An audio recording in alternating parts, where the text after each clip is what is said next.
மானம் குறையும் இன்னு மாசு படியும் இன்னு வீணா கதை முடிஞ்சு போச்சு. ஈசான மூலையில லேசான பள்ளி சத்தம் மாமன் பேர சொல்லி பேசுது.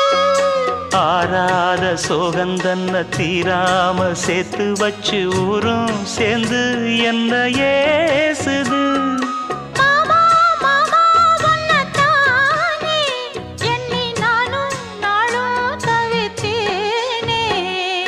கூண்டுக்குள்ள என்ன வச்சு கூடி நின்ன ஊற விட்டு கூண்டுக்குள்ள போனதென்ன கோலக்கிளியே.